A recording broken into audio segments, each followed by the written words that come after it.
What's going on, everybody? Welcome to Half the Human. This is Ghost coming at ya. And as always, don't take the internet's word or even my word for it when it comes to your health or any lifestyle changes you're thinking about making. The best person to consult is your doctor.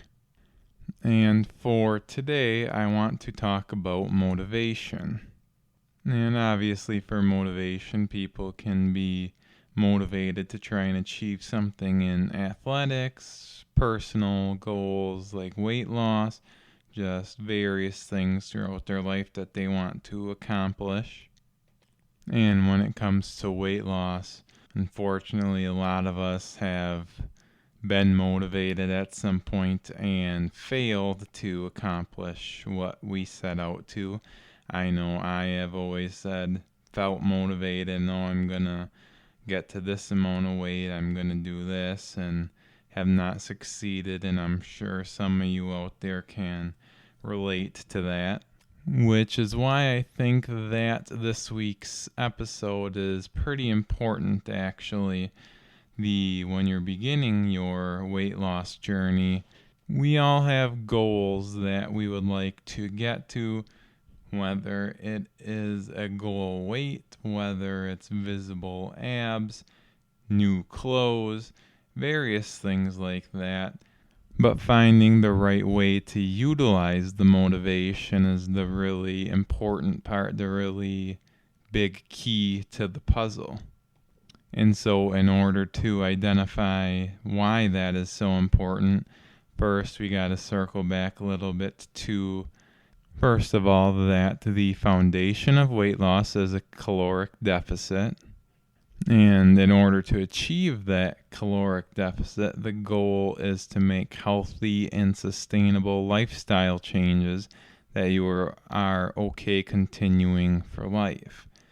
So it is best to look at it as a marathon towards developing those healthy lifestyle changes versus a sprint towards a goal weight. And I want to stay on that analogy when I use how I'm bringing the motivation into this. If someone wanted to get motivated to run a marathon, they wouldn't just decide that that is something they want to accomplish, go out and run the Boston Marathon. That would be very tough to, I don't think quite motivation could get someone to accomplish that right off the bat.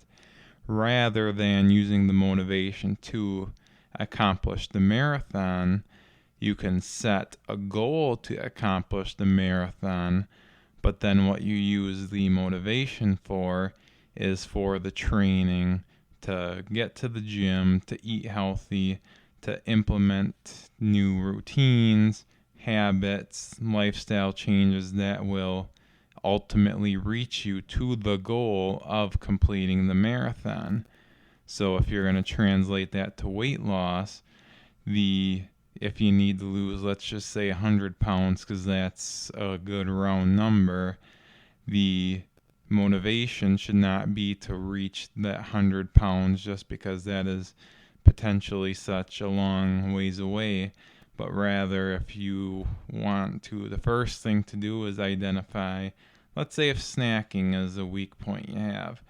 So you use the motivation to ultimately tackle that problem first. So we again circle back to the first episode, the 3 paths that you can kind of choose to help tackle that issue: moderation, healthy alternatives, or abstinence. You use the motivation to choose which of those 3 options is best for you. And then before you know it, after a week, 2 weeks, 3 weeks, you start to see progress in the snacking department. And for me, I personally, for snacking, don't see a purpose to it. It doesn't really contribute anything, so I avoid it. And after a couple weeks, it gets easier to not do. So then that is one lifestyle change that you tackled that gets you the first little bit towards the ultimate goal.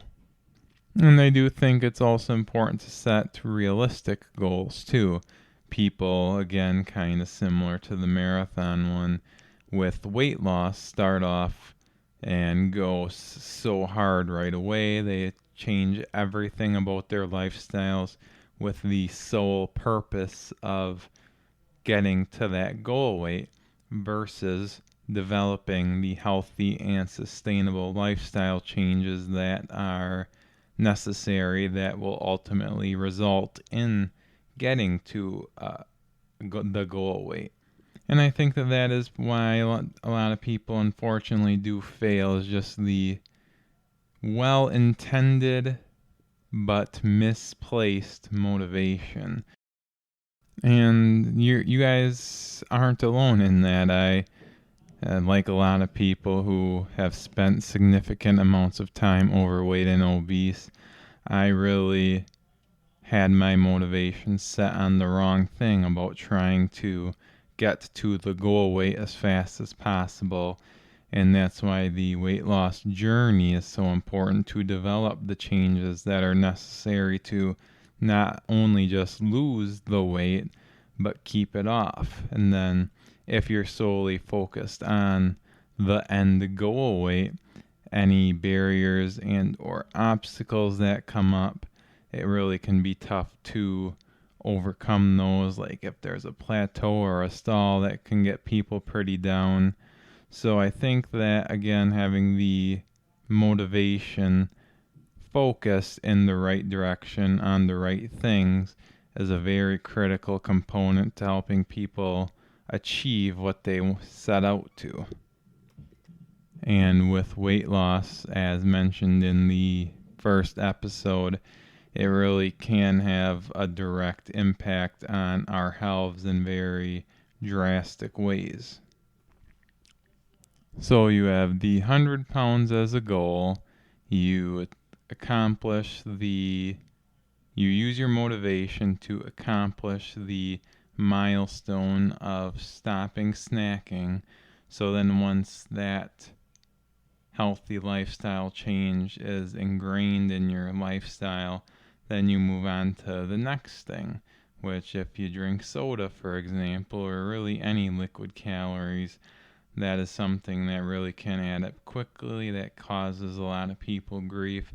So then you move on to use your motivation, let the previous accomplishment kind of work on building that. So then you work on stopping drinking soda or maybe even liquid calories in general. And then eventually, a couple weeks after that, you have 2 new healthy lifestyle changes that you've implemented that should result in weight loss due to the calories being cut in that way.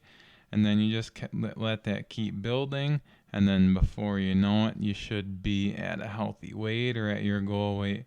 Back to the marathon analogy, you go to the gym a couple days a week, you eat healthier, you maybe set to your goal to a half marathon first, and then before you know it, you're crossing the finish line at the Boston Marathon, which you use your motivation to accomplish those smaller goals, those smaller changes, and that ultimately led to a successful end goal, which is reaching your goal weight or completing that Boston Marathon.